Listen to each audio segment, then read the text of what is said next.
Sudah bisa dimulai? Bisa, Ibu. Sudah 12 orang. Oh ya, oke. Oke, Assalamualaikum warahmatullahi wabarakatuh. Selamat pagi semua. Semoga sehat selalu ya. Hari ini kita bahas mengenai peninjauan manajemen risiko yang ketiga ya. Yang pertama kan kita lakukan dulu inspeksi ya. Lalu habis itu ada pemantauan lingkungan dan yang ini adalah audit ya. Kalau audit itu nanti emang tugasnya teman-teman ya sebagai internal auditor nantinya untuk mengetahui ya apakah ada ketidaksesuaian dari peraturan perundangan ya yang telah ditetapkan oleh company atau perusahaan nantinya yang tidak dilakukan gitu ya. Jadi kalau ada ketidaksesuaian berarti nanti teman-teman harus bisa menjustifikasi. Oke, untuk kita setelah kita lakukan pengendalian resiko, maka harus perlu dipantau dulu pelaksanaannya dan kemudian ditinjau ulang apakah tindakan tersebut sudah baik dan efektif atau belum gitu ya. Jadi kalau misalkan kita udah melakukan perbaikan, pencegahan, pengendalian, berarti kan semua diimplementasi dulu ya teman-teman lewat PDCA-nya itu. Jadi plan, do, check plan do-nya itu teman-teman harus implement dulu gitu ya. Bekerja sama dengan departemen lain ya tentunya. Nah, itu semua harus diimplementasi ya, teman-teman. Nah, setelah diimplementasi, baru tahapnya kita adalah melakukan pengecekan ya sudah dilakukan atau belum gitu ya. Kalau misalnya sudah dilakukan, oke, nanti tinggal kita lakukan yang namanya inspeksi ya kita lakukan. Terus kita lakukan juga pemantauan lingkungan, apakah berpengaruh atau enggak gitu ya, mengganggu atau enggak misalkan seperti itu ya teman-teman pada saat mereka teman-teman engineering misalkan gitu ya atau project itu melakukan perbaikan atau tindakan pengendalian. Nah, lepas itu baru kita lakukan yang namanya proses evaluasi gitu ya, di mana nanti kita lakukan salah satunya dengan melakukan juga yang namanya audit gitu ya, karena proses evaluasi ini harus dilakukan teman-teman untuk to ensure aja atau to make sure ya bahwa prosesnya sendiri atau hasil perbaikan dan tindakan pencegahan pengendaliannya itu harus sudah sesuai gitu ya, sehingga tidak ada lagi yang namanya resiko gitu ya di kemudian hari itu akan terjadi ya. Pastikan teman-teman semuanya itu sifatnya adalah preventive action gitu ya, jadi tindakan-tindakan pencegahan. Nah, evaluasi atau pemantauannya seperti kemarin kita sudah lakukan yang namanya inspeksi, terus pemantauan dan berikutnya adalah audit ya. Adapun dua fungsi ya berkaitan erat dengan kegiatan manajemen resiko, yaitu harus ada fungsi manajemen resiko dan ada internal audit gitu ya. Nah, kedua fungsi ini memiliki peran dalam menjamin efektivitas penerapan manajemen resiko secara organisasi. Jadi kalau kita lihat itu, jadi semua faktor yang ada di organisasi tersebut semua sudah harus ada manajemen resikonya, apapun ya, nggak cuman dari sisi safety ya dari sisi produksi, maintenance ya, quality gitu ya teman-teman, dari SDM ya SDA-nya misalkan itu semuanya sudah harus ada yang namanya manajemen resikonya. Adapun perbedaan yang fundamental ya dari kedua fungsi tadi ya, dari sisi manajemen juga dari internal audit, itu terletak pada tanggung jawabnya. Jadi kalau fungsi manajemen itu untuk mengarahkan praktek enterprise risk management pada organisasi, jadi ke semua departemen gitu ya, terutama untuk menghadapi risiko-risiko utama ya yang dapat mengganggu pencapaian sasaran organisasi. Karena di perusahaan atau organisasi pasti punya yang namanya visi misi gitu ya teman-teman, sasaran mutunya ya semuanya pasti ada gitu target-targetnya ya, seperti dari sisi safety pasti adanya goals-nya yaitu zero accident misalkan seperti itu. Tapi teman-teman juga bisa bantu nih dari sisi zero defect misalkan, karena kita safety-nya baik, tentu defect-nya atau rejected product atau rejected process itu bisa dikendalikan ya, seperti di quality misalkan, atau zero downtime ya, karena apa namanya safety-nya baik berarti tidak ada yang namanya mesin berhenti, makanya kita sebut dari sisi maintenance itu ada zero downtime gitu ya. Dari sisi perbaikan ya, dari sisi production, nah biasanya kita sebutnya itu adanya improvement ya teman-teman. Jadi nggak ada yang namanya outputnya terlambat atau kurang gitu ya teman-teman. Nah itu masing-masing itu biasanya punya goals-goals sendiri gitu ya teman-teman. Sehingganya untuk organisasi atau perusahaan semuanya harus terintegrasi gitu ya prosesnya sendiri, sehingga saling mendukung ya satu sama lain, sehingga resiko-resikonya secara bersama-sama juga bisa dapat dikurangi gitu ya, atau bahkan dieliminasi gitu ya teman-teman.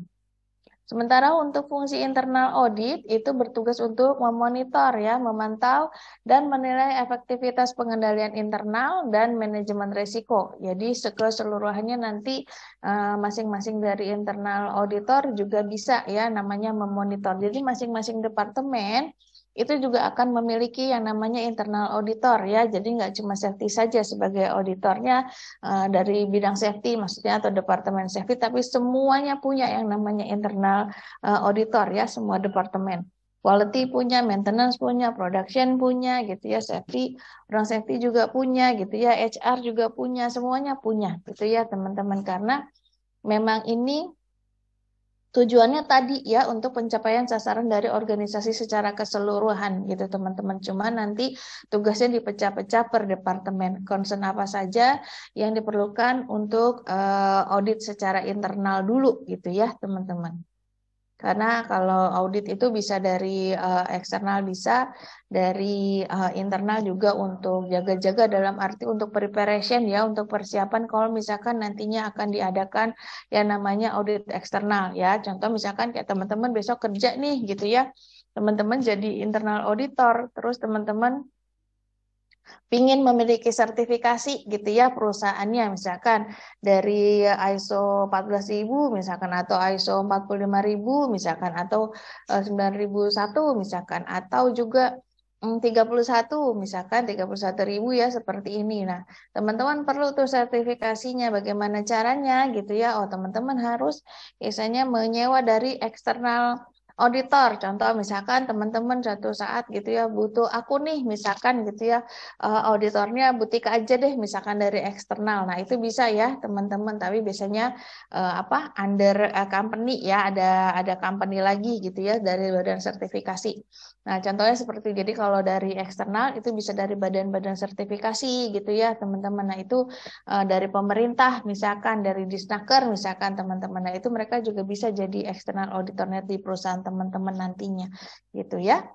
Jadi untuk persiapannya supaya pada saat nanti diaudit itu tidak ada finding ya atau temuan gitu ya dari eksternal auditor, maka teman-teman bisa mempersiapkannya as a internal auditor.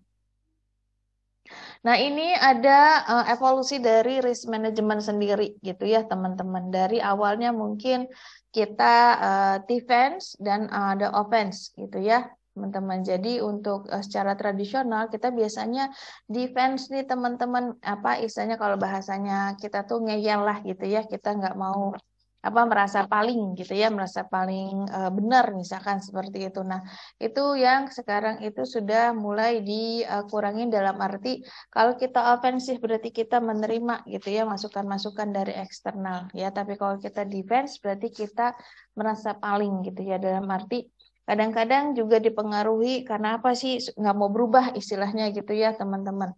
Nggak mau berubah karena dalam arti setiap audit itu pasti kan ada yang namanya temuan. Kalau temuan itu berarti harus dilakukan yang namanya tindakan pencegahan atau tindakan perbaikan gitu ya untuk mencegah resiko di kemudian hari.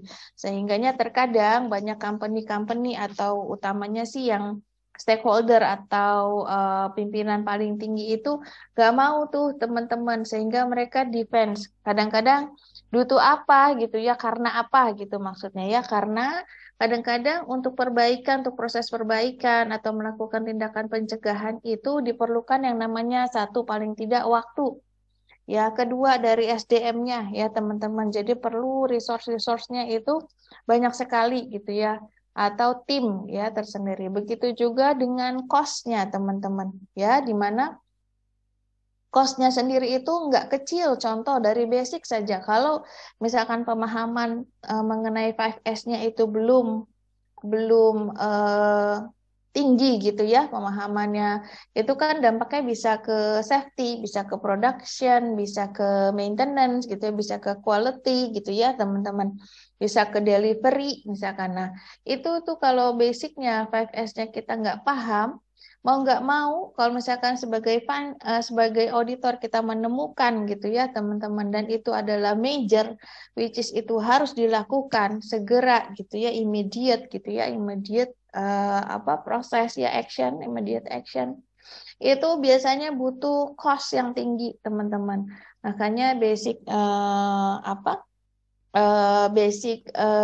knowledge atau dalam arti pondasinya ya untuk melakukan proses operation itu dimulai dari 5S-nya. Kalau 5S-nya kita ketemukan finding karena berantakan, kotor, tidak disiplin ya teman-teman. Nah itu bisa menyebabkan concern safety, quality gitu ya, production gitu ya teman-teman.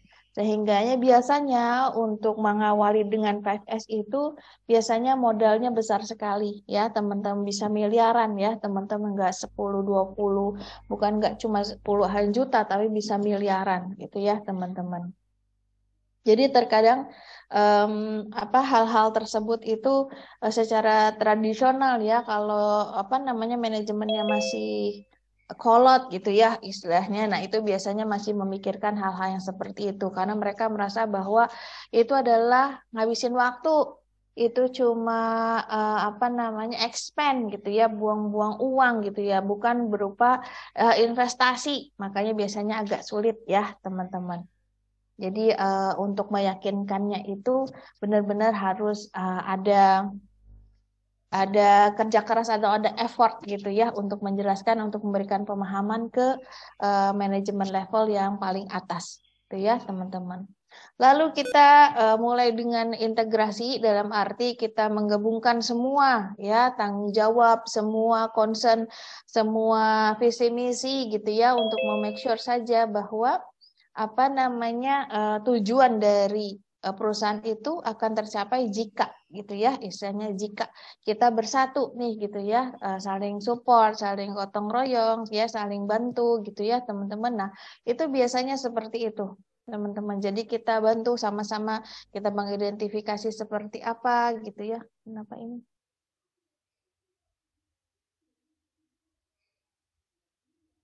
diperbesar? Oke, bentar ya, hold on. Dan saya gedein lagi ini ya.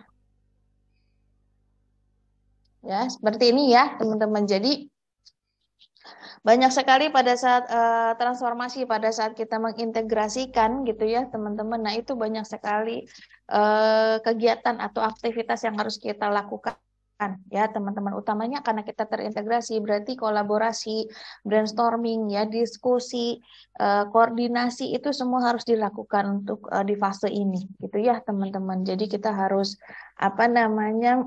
bekerja sama lah ya untuk mencapai goals-nya. Nah, pada saat nanti sudah mature gitu ya, kita tahu semuanya.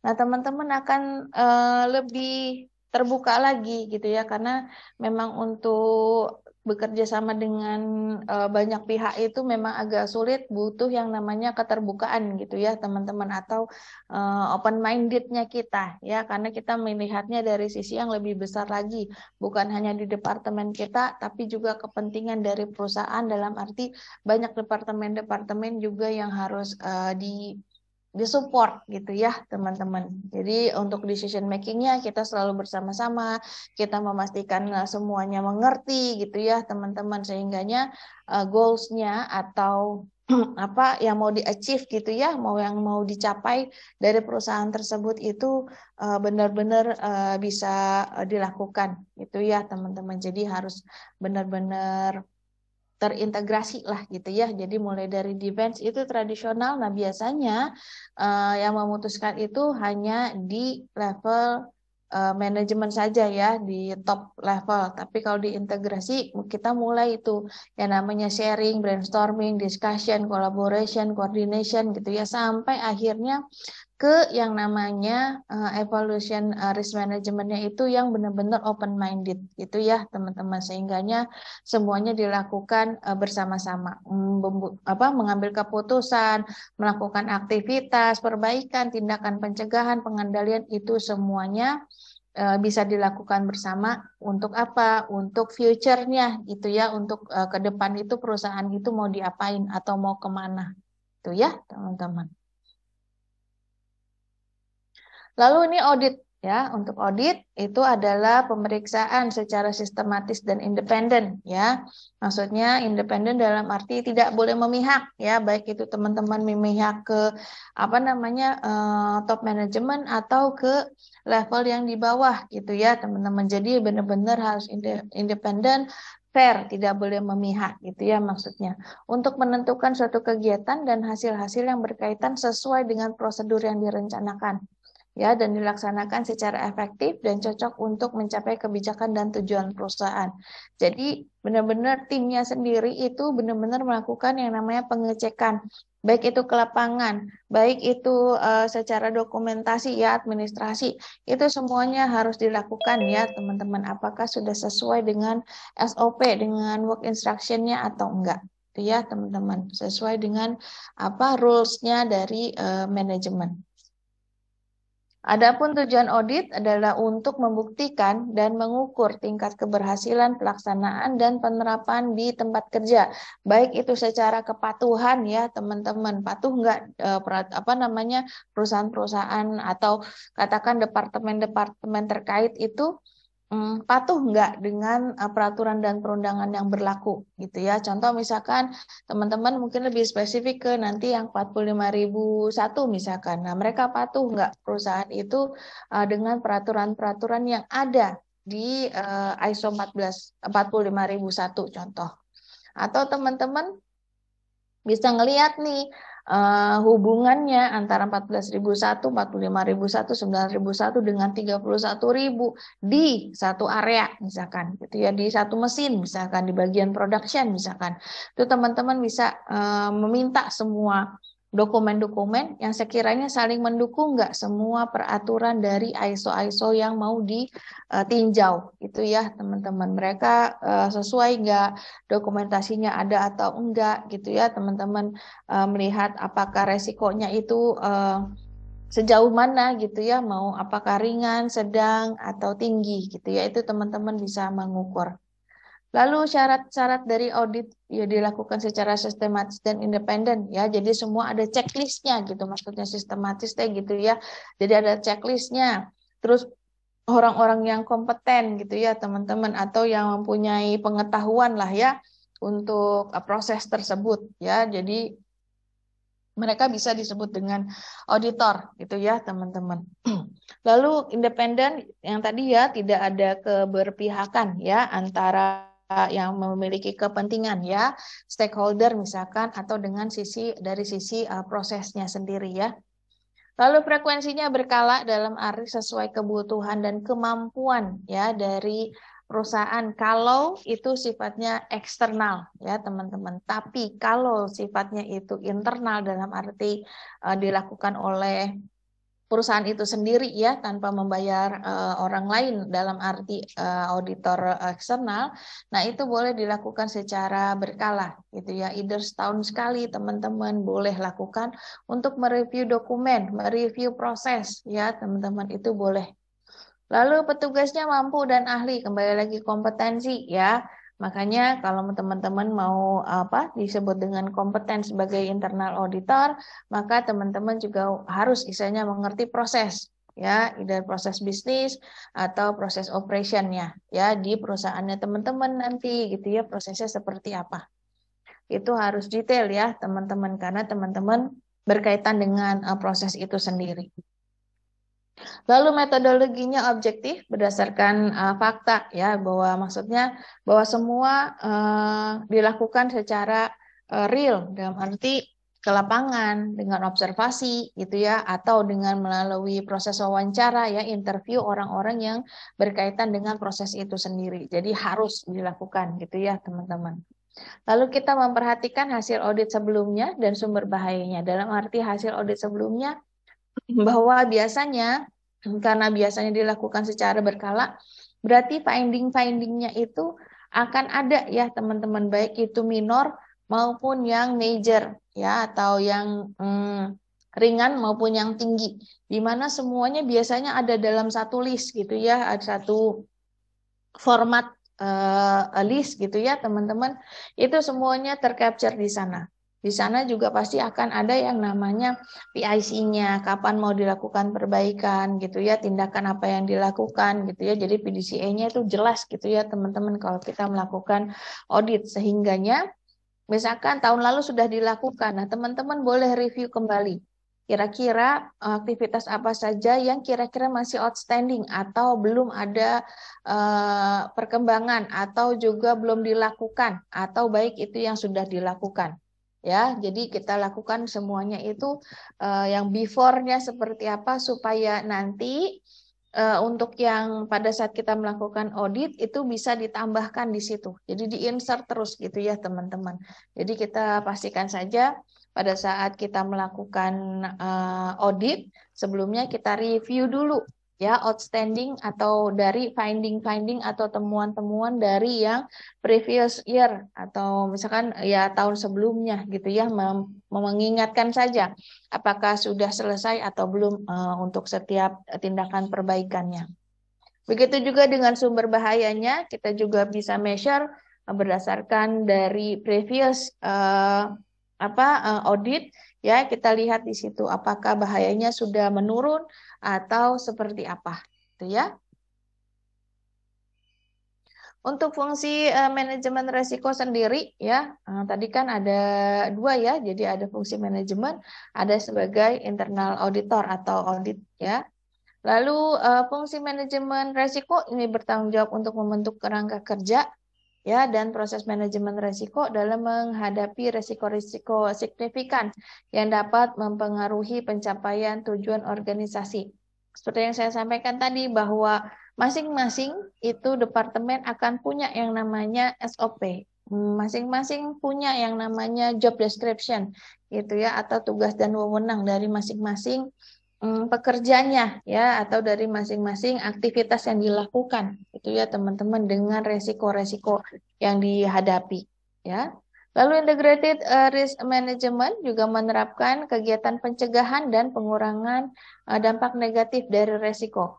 Ya, jadi kita memastikan saja karena kita terintegrasi dan goals-nya adalah visi misi dari perusahaan, makanya kita harus yang melakukan secara bersama-sama ya, yang namanya pencegahan dan pengurangan dampak negatif dari resiko. Ya, jadi kita lakukannya bersama-sama.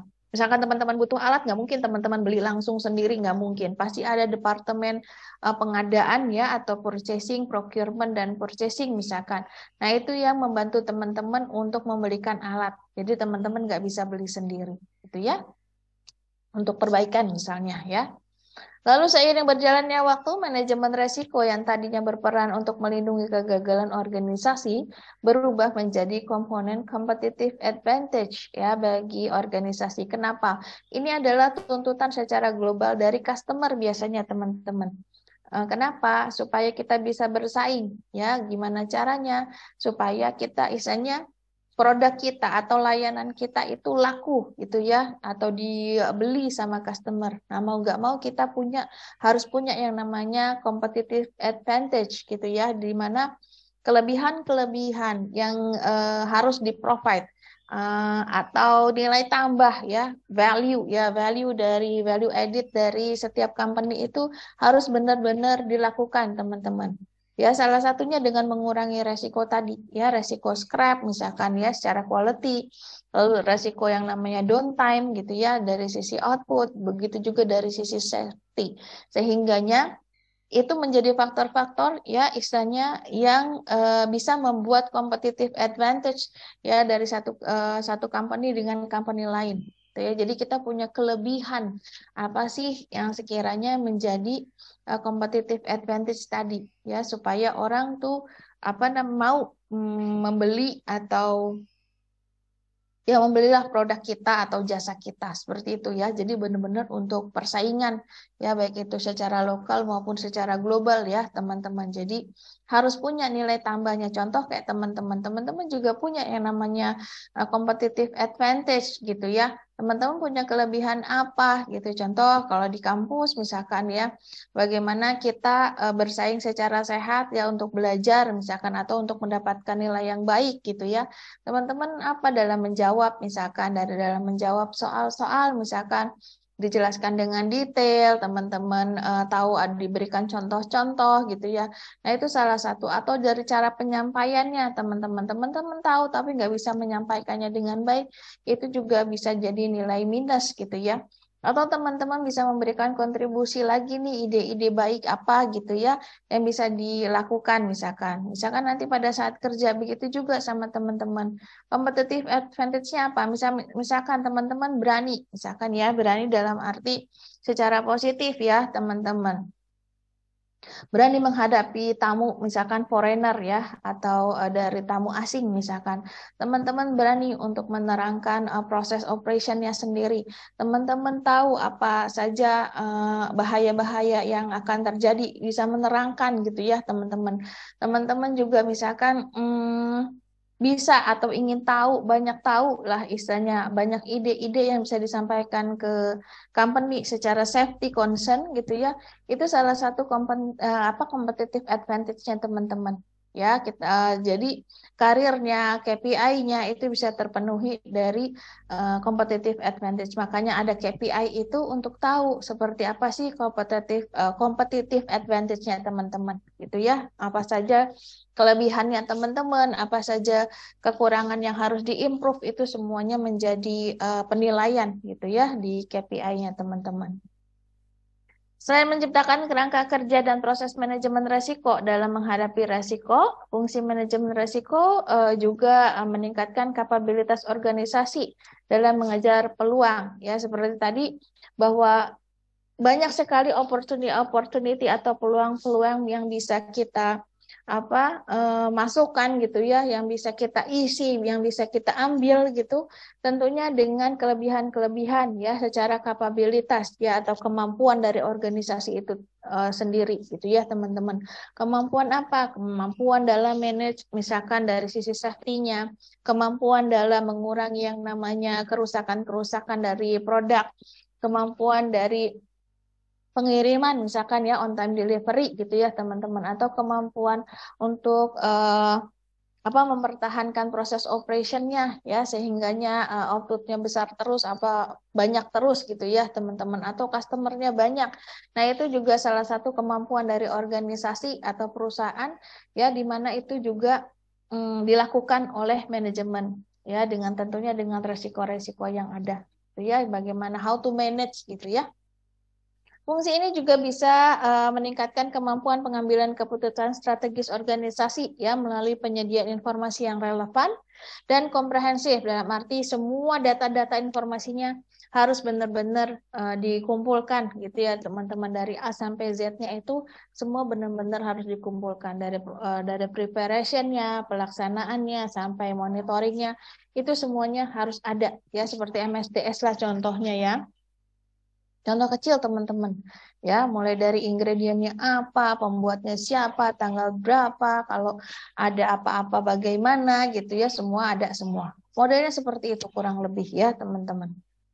Dalam menciptakan manajemen risiko yang efektif bagi organisasi, fungsi manajemen risiko berkolaborasi dengan fungsi internal audit. Kenapa?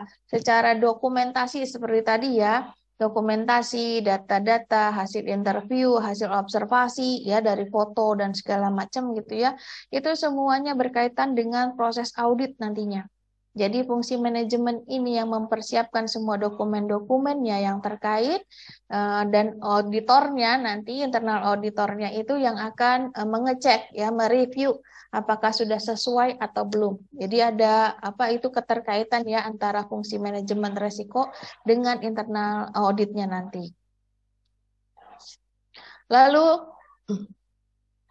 ini peran internal audit ya terkait dari manajemen risiko. Kalau dilihat dari Institute of International Auditor gitu ya, menjelaskan bahwa kegiatan internal audit adalah sebagai kegiatan independen ya yang mendukung pencapaian sasaran organisasi dan aktivitas konsultasi yang dirancang untuk memberikan nilai tambah value added tadi ya, dan memperbaiki operasi dari organisasi, memperbaiki proses operation gitu ya maksudnya teman-teman. Jadi berhubungan ya antara internal auditnya dengan manajemen resiko ya, terutama dari apa namanya dokumentasi, di mana isinya itu tentunya ya pasti teman-teman untuk seperti tadi ya, how to achieve ya organization goals tadi ya, atau target atau visi misinya ya, seperti itu. Dan aktivitasnya apa saja? Biasanya konsultasi, karena bentuknya biasanya internal auditor itu melakukan yang namanya interview atau wawancara. Nah, biasanya pasti akan ketemu tuh teman-teman yang namanya temuan-temuan itu di mana harus dilakukan yang namanya tindakan pencegahan, ya, tindakan pengendalian, tindakan perbaikan. Itu semuanya harus dilakukan. Lewat apa? Misalkan nggak semua teman-teman itu paham gitu bagaimana how to solve ya, atau how to fix gitu ya, how to improve gitu ya, how to prevent gitu ya teman-teman. Nah itu teman-teman bisa melakukan konsultasi dengan auditornya tadi gitu ya, bahwa how to solve Pak misalkan, atau Bu bagaimana caranya gitu ya supaya proses operationnya itu bisa berjalan dengan lancar lagi, dengan aman gitu ya teman-teman. Nah itu teman-teman bisa melakukan konsultasi dengan auditornya. Lalu aktivitas ini membantu organisasi untuk mencapai tujuannya tadi ya, goals ya, dengan membawa pendekatan sistematik dan disiplin ya untuk mengevaluasi dan meningkatkan efektivitas manajemen risiko, pengendalian dan proses governance ya, dalam arti kebijakan pemerintah gitu ya, itu juga harus terpenuhi. Nah, biasanya kalau ISO selain secara internasional, biasanya kita dampingi dari pemerintah Indonesia itu kita sebutnya adalah SNI, gitu ya, Standar Nasional Indonesia, stripnya ISO. ISO berapa gitu ya? ISO 14001K, 45001K, ya 9001K, whatever ya, biasanya dari jadi SNI, Standar Nasional dari Kebijakan Pemerintah, biasanya berdampingan ya teman-teman dengan ISO-nya, jadi international standardnya ya teman-teman. Pendekatan sistematik dalam arti apa? Mereka punya checklistnya. Ya, mereka punya urutan-urutannya apa saja yang akan diaudit ya. Klausul-klausul yang ada di ISO itu biasanya mereka capture di masing-masing checklistnya. Apa saja yang harus mereka tanyakan, apa dokumen apa saja yang harus mereka cek gitu ya. Itu semuanya ada semua di dalam ISO-nya ya, teman-teman. Semua kategorinya itu semuanya ada. Untuk tugas inti auditor internal itu berkaitan dengan manajemen risiko adalah untuk memberikan kepastian bahwa kegiatan manajemen risiko telah berjalan dengan efektif dalam memberikan jaminan yang wajar terhadap pencapaian sasaran organisasi. Jadi kita memastikan saja ya bahwa setiap proses operationnya itu sudah sesuai ya teman-teman dengan goals-nya perusahaan. Ya, semuanya based on visi dan misi perusahaan itu sendiri. Tugas internal auditor itu hanya memastikan saja ya apakah sudah sesuai atau belum. Ya. Lalu ada dua tugas penting dari auditors. Yang pertama adalah memastikan bahwa risiko utama dari bisnis telah ditangani dengan baik, yaitu dengan melakukan pencegahan, perbaikan, pengendalian, itu semuanya harus dilakukan. Lalu juga sesuai dengan ukuran-ukuran ya ukuran resiko atau level resiko. Teman-teman udah lihat ya dari RPN-nya atau dari analisa FMIE-nya. Nah, itu teman-teman bisa measure dari situ. Lalu pastikan bahwa kegiatan manajemen risiko dan pengendalian internal telah berjalan dengan efektif ya, memastikan saja bahwa proses operationnya itu sudah sesuai ya, teman-teman. Ini kurang lebih gambaran mengenai hal-hal yang menjadi peran dan tanggung jawab internal auditor terkait dengan manajemen risiko yang dapat menjadi bagian dari tanggung jawab auditor internal ya, serta yang seharusnya tidak menjadi tanggung jawabnya. Biasanya seperti itu ya teman-teman. Jadi sendiri-sendiri ya. Jadi internal auditor sendiri, manajemen resikonya, timnya juga sendiri gitu ya teman-teman. Jadi nggak boleh dicampur. Makanya auditornya itu harus independen. Walaupun istilahnya teman-teman satu tim nih gitu ya, sebagian jadi auditi ya, yang diaudit maksudnya ya. Yang satu lagi misalkan teman jadi auditor. Nggak boleh karena teman, terus teman-teman mereka melanggar, terus kita nggak masalahin gitu ya, nggak jadi finding major misalkan gitu ya, berdasarkan resiko, itu nggak boleh ya teman-teman.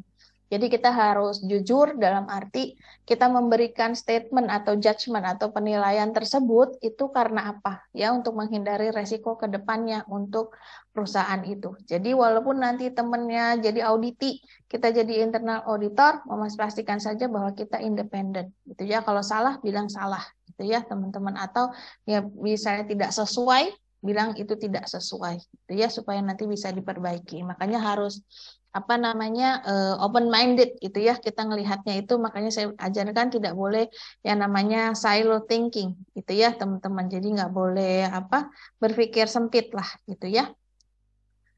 Nah, ini banyak proses-prosesnya ya, tahapan-tahapan prosesnya ya buat teman-teman, bahwa untuk core internal auditor role-nya sendiri ya, yang masuk ke dalam IRM-nya tadi ya, di risk manajemennya ya teman-teman. Nah, itu kurang lebih seperti ini. Jadi teman-teman harus memastikan saja gitu semua report-reportnya itu ada ya teman-teman. Jadi karena semua masuknya ke quality assurance ya, giving assurance ya di risk management, terus correctly evaluated gitu ya, itu semuanya kita evaluasi lagi prosesnya, terus resiko-resikonya ya, itu semua kita review semuanya ya teman-teman. Itu di core-nya, jadi tugasnya untuk internal auditor. Lalu dari sisi legitimate ya, dari sisi role-nya untuk safeguard-nya, bahwa kita memfasilitasi yang namanya kita identifikasi masalahnya atau resikonya, itu semuanya harus kita measure. Makanya kita tugasnya adalah untuk konsultasi ya untuk mereka ya. Lalu kita coaching juga memberikan, lalu coordinating ya, terus juga kita consolidate dalam arti kita yang memutuskan siapa yang melakukan, dalam arti ini kerjasamanya sama siapa. Kalau ada bahaya yang seperti ini berarti Bapak Ibu misalkan auditinya nanti bekerja sama dengan si A, B, C bidang-bidangnya atau departemen-departemennya. Jadi kita yang bisa memberikan suggestion gitu ya untuk mereka berkonsolidasi atau berkolaborasi. Ya, lalu kita maintain juga developing ya dari frameworknya. Jadi kita boleh ya teman-teman kira-kira apa saja yang mau dilakukan. Itu bisa melakukan kembali lagi plan do check act-nya ya. Lalu juga championing ya, dalam arti championing itu kita milih nih siapa leadernya nantinya gitu ya, yang akan menjadi championnya gitu ya teman-teman, untuk apa terus atau di bidang apa, jadi bisa lebih spesifik gitu ya. Terus developing risk management strateginya itu seperti apa ya? Dalam arti bahwa nanti pada saat kita sudah mendevelop dengan plan do check act-nya dengan melakukan perbaikan, nah itu kita harus bikin yang namanya approval bahwa mereka kita sebagai auditor dan auditinya sudah menyetujui ya apa yang ditentukan pada saat kita melakukan audit ya teman-teman, baik itu dari sisi kesepakatan ya teman-teman bahwa ini loh findingnya A, B, C, D, misalkan ada findingnya 10 gitu teman-teman. Dengan statusnya ada yang minor, ada yang major ya, itu semua harus disetujui sama auditinya. Ya, tidak boleh ada sangkalan lagi kalau memang secara bukti, secara peraturan perundangan gitu ya, secara fisik itu memang terbukti kalau dia major ya major. Ya, teman-teman, jadi sehingga harus harus ada approval gitu ya di kedua belah pihak.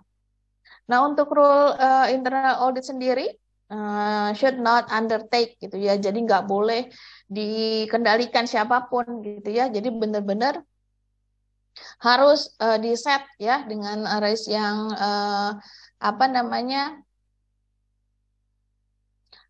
appetite dalam arti semuanya sudah tersistematis ya teman-teman. Lalu secara proses manajemen, secara manajemen assurance-nya juga sama ya. Jadi semua file-filenya itu semuanya tidak boleh diganggu gugat ya semua teman-teman karena kita adalah orang-orang yang independen gitu ya. Jadi tidak boleh dipengaruhi siapapun ya teman-teman. Misalkan besok atasannya, bikin aja bagus ya, jangan dibikin jelek. No. Teman-teman punya dasarnya apa yang menjadi judgment atau keputusan kenapa menjadi finding itu ya teman-teman. Jadi teman-teman bisa rules-nya ada accountability for risk management dalam arti siapa gitu ya, siapa yang menjadi leader, siapa yang bertanggung jawab misalnya itu semuanya bisa ya teman-teman dilakukan. Nah, untuk tanggung jawab kegiatan manajemen risiko yang tidak boleh didelegasikan kepada internal audit, nggak boleh ya teman-teman. Jadi harus pisah ya, beda ya. Yang satu provide dokumen, yang satu review dokumen ya. Untuk menjaga efektivitas kegiatan internal audit itu bertanggung jawab untuk memberikan yang diberikan terhadap auditor internal terkait dengan kegiatan manajemen risiko harus didesain agar tidak mengganggu independensinya ya, nggak boleh ya. Jadi harus benar-benar kita itu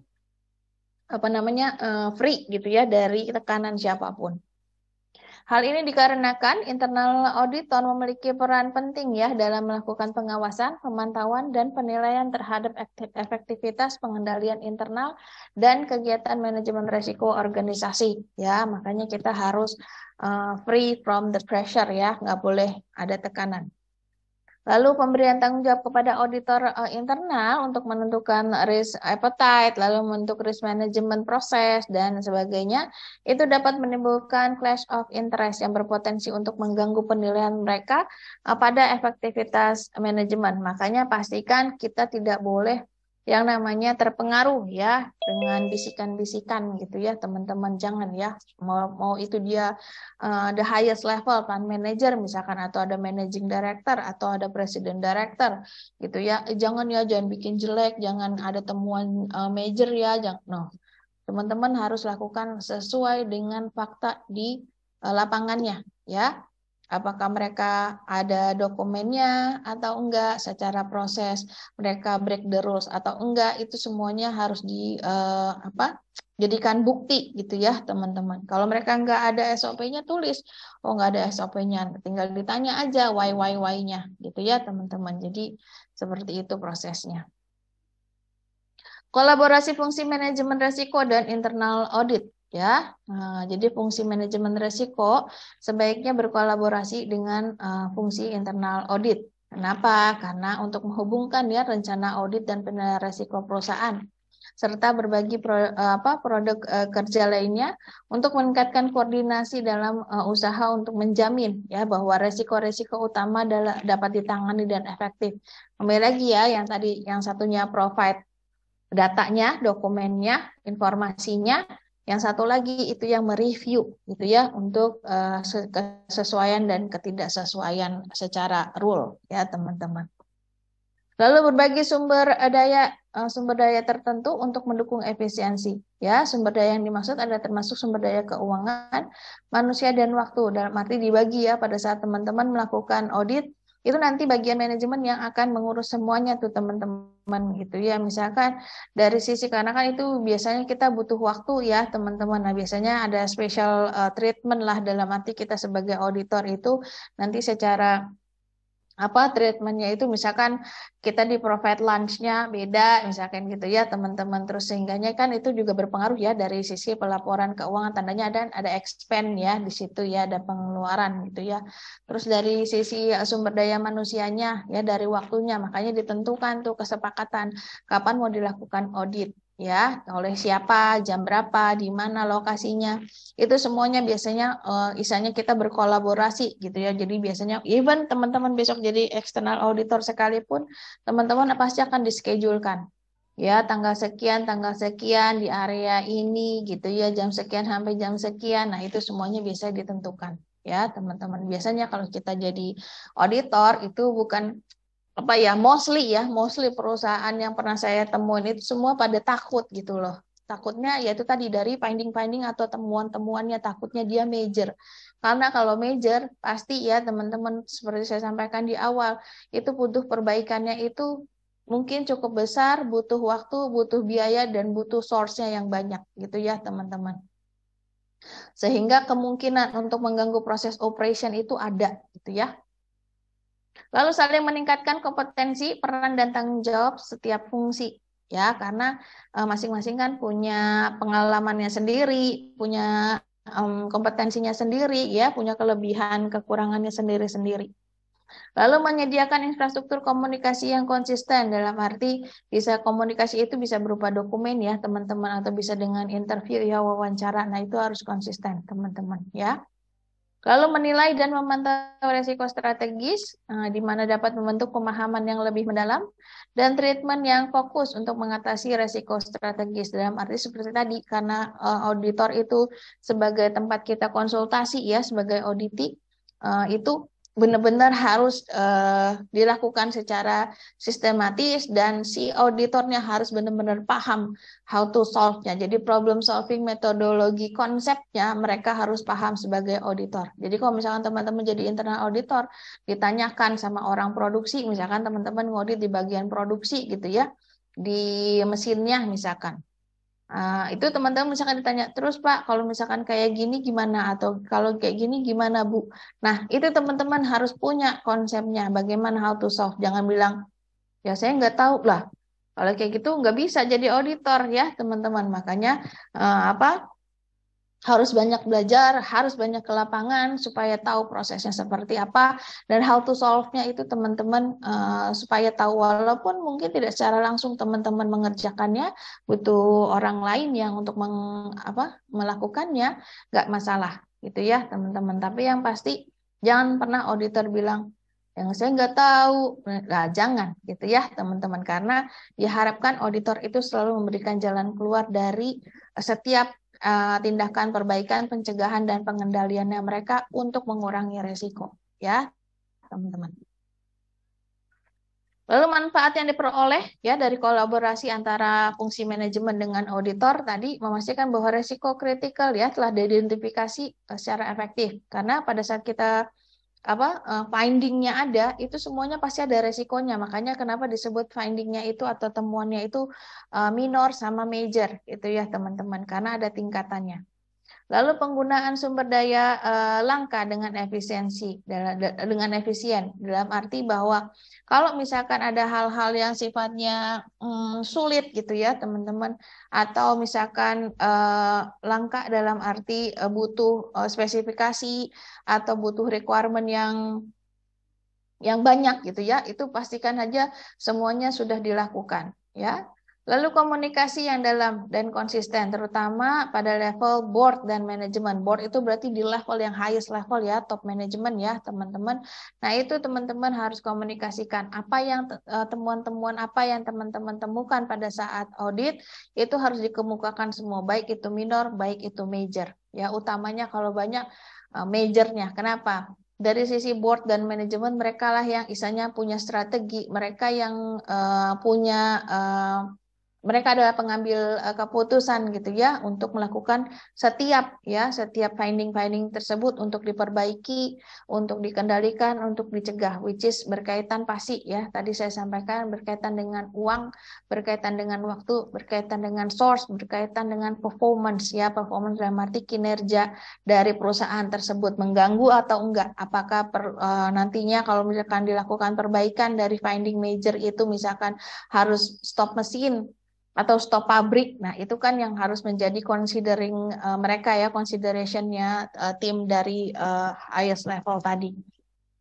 Lalu ada pengertian yang lebih dalam dan penanganan yang terfokus pada risiko yang paling signifikan terhadap pencapaian tujuan organisasi. Makanya harus dikomunikasikan teman-teman supaya mereka mengerti, mereka paham ya, utamanya dari level yang paling atas tadi ya, itu paling enggak sampai di manajer itu mereka semua paham ya, karena mereka adalah decision maker-nya gitu ya, bukan kita hanya auditor yang memberikan penilaian, yang memberikan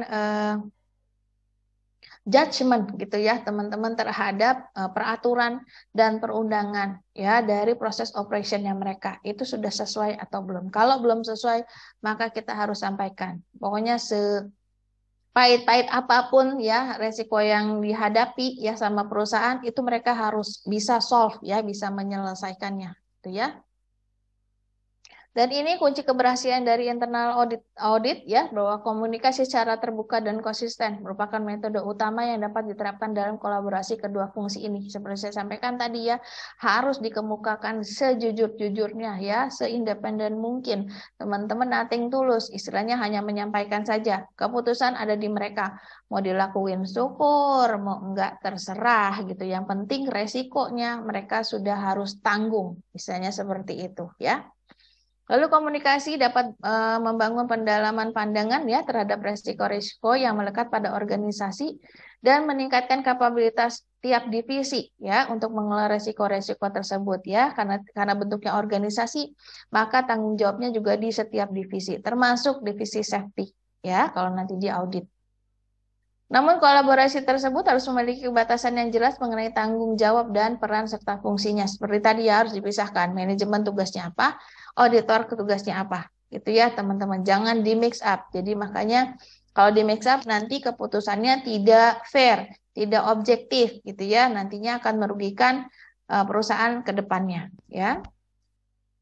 Lalu kolaborasi yang dilakukan juga harus disesuaikan dengan karakteristik dan tujuan perusahaan. Seperti tadi ya disampaikan bahwa ini future-nya mau seperti apa? Istilahnya itu mau dibawa kemana ya perusahaan tersebut itu mau jadi apa gitu ya? Perusahaannya mau dibikin maju kah, dibikin lebih baik kah gitu ya? Atau biasa-biasa aja gitu ya teman-teman. Jadi misalkan ada perusahaan-perusahaan ya udahlah kayak gini aja, nggak usah ada audit-auditan, misalkan kayak gini aja kita mungkin udah untung. Padahal kalau dilakukan audit lagi, diperbaiki lagi, bisa jadi keuntungannya bisa berkali-kali lipat dengan resiko yang bisa diturunkan.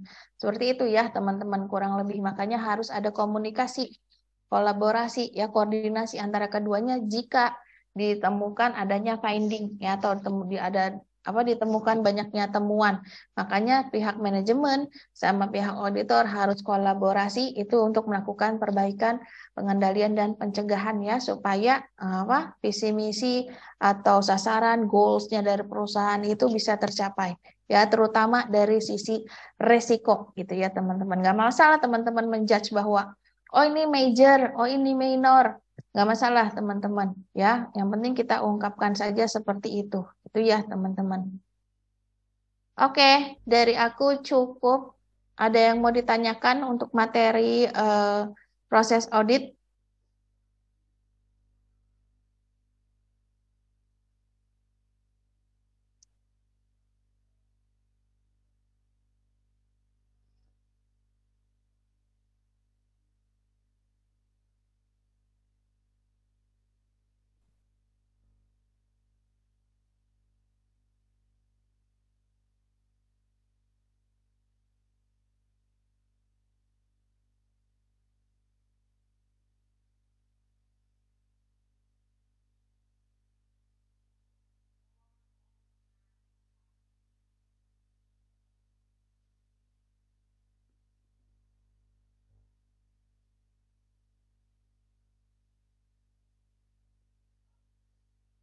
Ini kalau saya kasih contoh ya, waktu saya jadi auditor 14.001 ya, 14.001. Ini contoh ya teman-teman. Jadi pada saat saya audit itu yang pertama seperti tadi disampaikan bahwa kita harus tahu dulu nih yang follow up itemnya seperti apa. Ini tentunya dari awal kalau kita auditor karena saya eksternal berarti harus mengenalkan diri dulu ya teman-teman ya. Ini ya contoh seperti ini ya di satu PT di perusahaan di mana tuh di Tangerang ya teman-teman. Nah, ini contoh aja ya teman-teman. Jadi kita harus punya opening meeting, punya sampai dengan closing meeting ya, opening terus kegiatan apa saja yang during audit, terus kita closing meeting ya teman-teman. Nah ini yang awal saya lakukan sebelum melakukan audit adalah melakukan yang namanya follow up item ya dari previous audit ya, ada minor atau opini observasi ya for improvement gitu ya teman-teman. Nah ini statusnya seperti apa? Ya, nah seperti ini kita harus kasih tahu nih bahwa kok ini belum dikerjain misalkan statusnya. Nah, itu juga harus dilakukan ya. Lalu mulai dari mana nih kita mau auditnya misalkan gitu ya. Oh, dari manajemen tim dulu nih. Nah, kalau saya ambil yang besar dulu langsung, saya nggak mau yang kecil dulu. Karena kalau yang besar ngaco, pasti yang kecil ngaco gitu kan teman-teman. Jadi ambil di manajemen timnya dulu ya. Kita review dulu dokumen kontrolnya ya dari ISO-nya masing-masing. Proses flow-nya ya dari proses operation gitu ya. Terus layout area gitu ya, inside outside. Makanya basic knowledge-nya teman-teman waktu kemarin itu saya mintakan layout area ya, atau misalnya pintar bisa baca layout gitu ya. Lalu ada struktur organisasi, ya kita nanti tambahkan juga dari skill metriknya seperti apa mereka punya atau enggak gitu ya. Karena ini merupakan kelebihan apa nilai tambah ya dari setiap orang atau setiap karyawan ya supaya kita tahu mereka itu pinternya sampai mana gitu ya atau kapabilitasnya ya itu sampai mana kemampuannya ya jadi bisa diukur gitu ya teman-teman.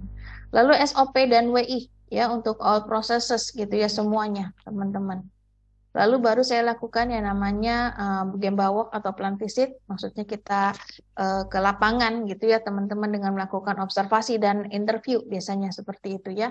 Dimana kalau saya biasanya untuk membuktikan bahwa dokumen atau hasil wawancara kita itu atau hasil observasi itu proof in, maka saya biasanya minta adanya boleh ambil foto ya atau juga video ya teman-teman. Jadi di record gitu ya. Lalu pindah ke bagian operation karena tadi seperti tadi ada integrated ya di mana fungsi manajemen itu kan terintegrasi di semua departemen ya. Bagian operasional saya minta karena ini spesifik ke truk tangki supply bensin ya, fuel bahan bakar lah pokoknya ya. Saya harus tahu proses flow-nya dari mulai scheduling, ada nggak SOP-nya, ada nggak WI-nya, atau proses flow logistik untuk persiapannya ya semuanya. SOP-nya, WI-nya, MSDS-nya semuanya harus tahu. Lalu proses flow dari maintenance-nya sendiri, ada nggak proses SOP atau WI-nya?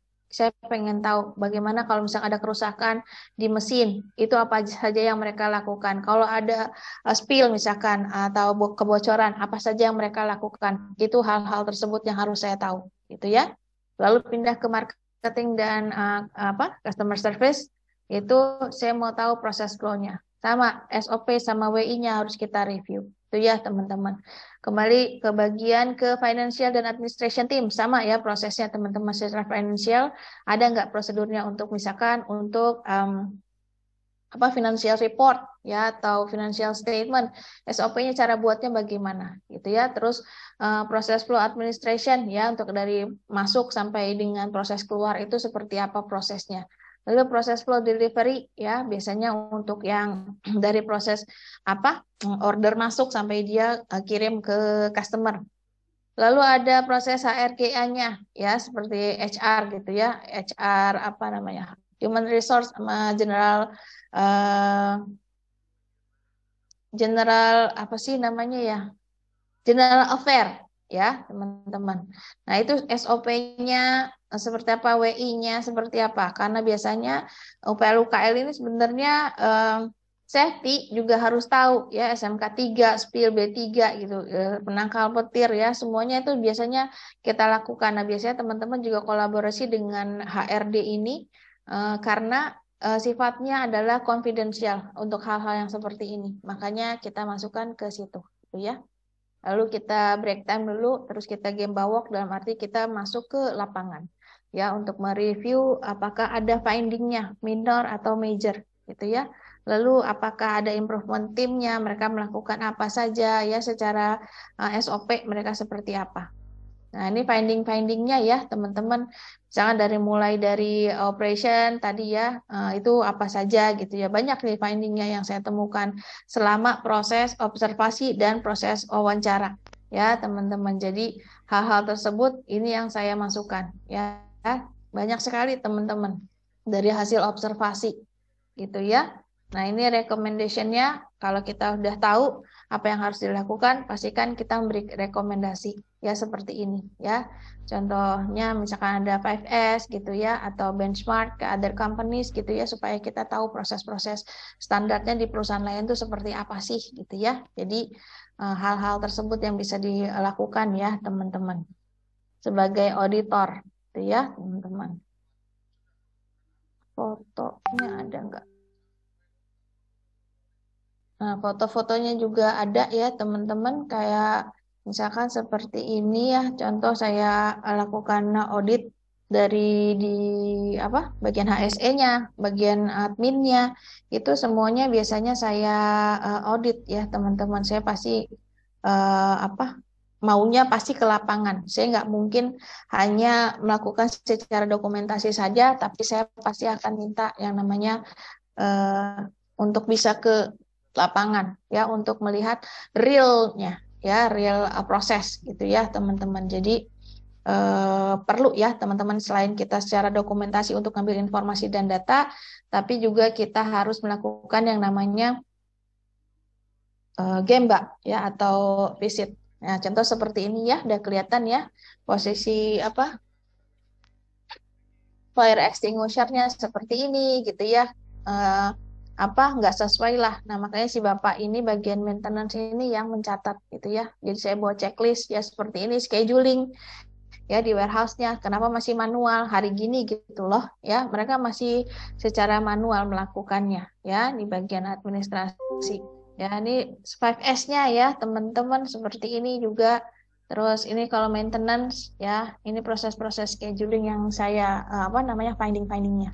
Ya kurang lebih seperti itulah kalau mau melakukan apa namanya audit ya, teman-teman. Karena saya eksternal jadi harus sesuai dengan fakta di lapangan. Oke, teman-teman, ada yang mau ditanyakan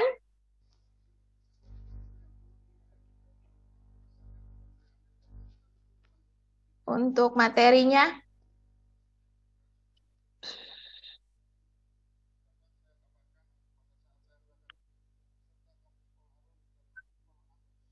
Semuanya masuk, Mbak? Masuk, Bu.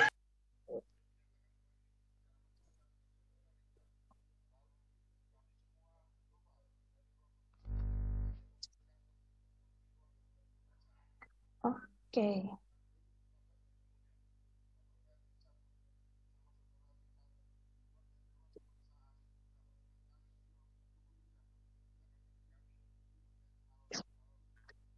Ambil air.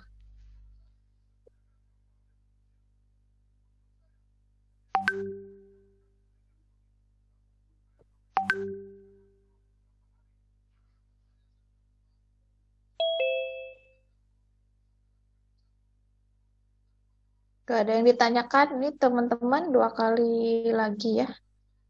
Kita ketemu. Insya Allah.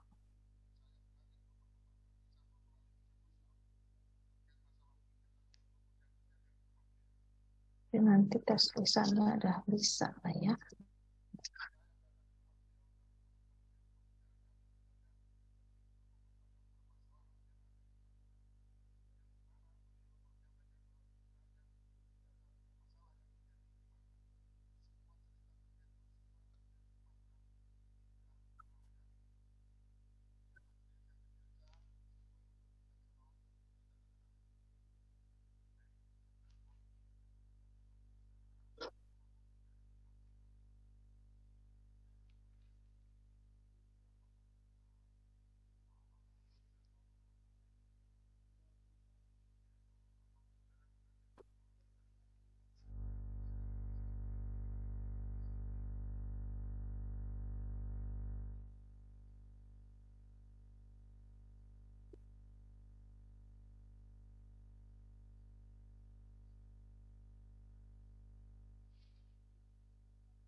Week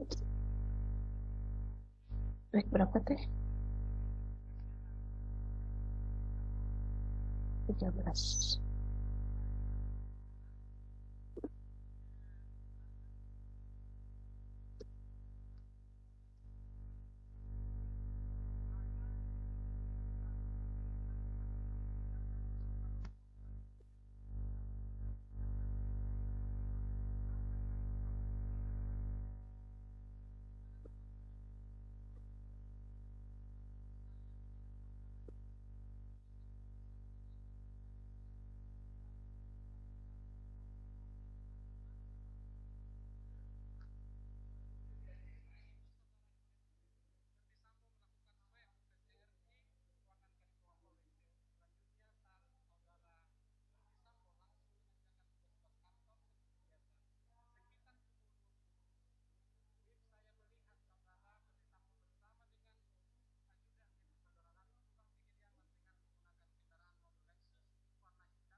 Oke. Silakan absen yang mau absen.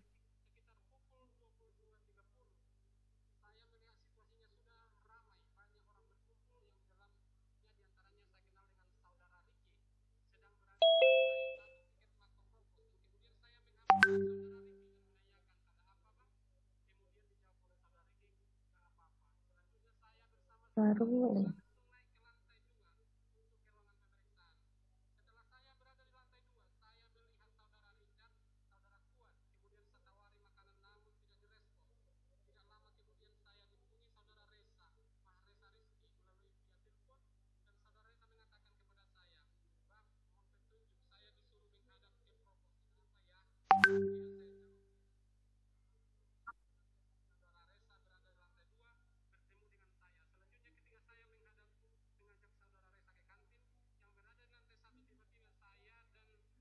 Baru 10.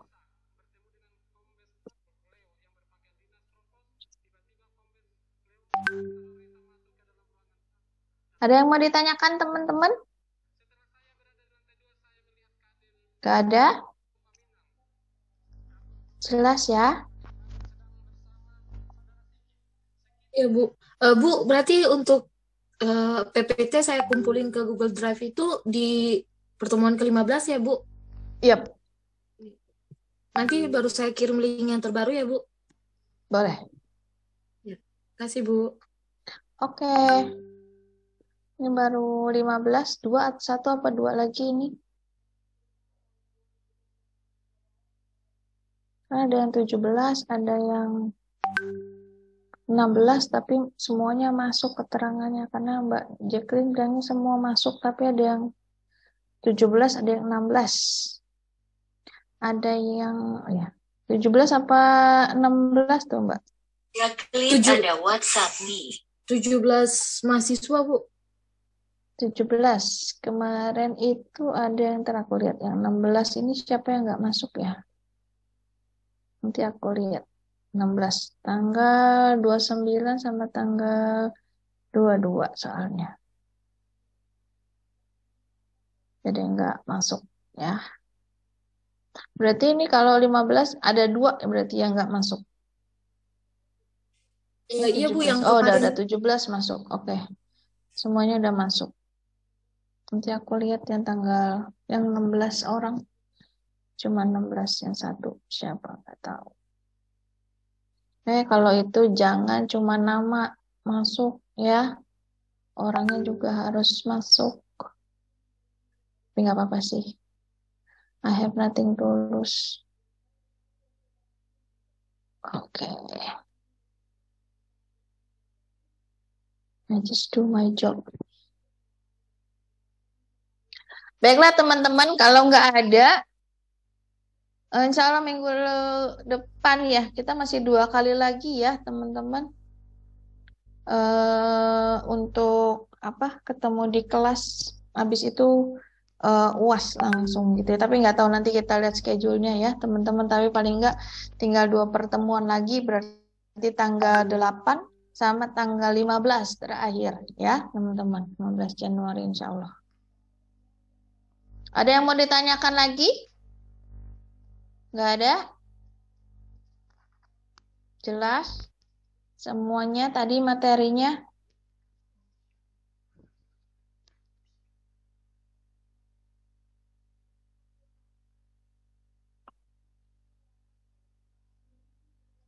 Jelas apa enggak? Ini teh diem semua. Astagfirullah. Iya, Bu. Jelas, Bu. Oke. Baiklah. Terima kasih ya teman-teman. Sampai ketemu lagi ya minggu depan insya Allah. Assalamualaikum warahmatullahi wabarakatuh. Waalaikumsalam.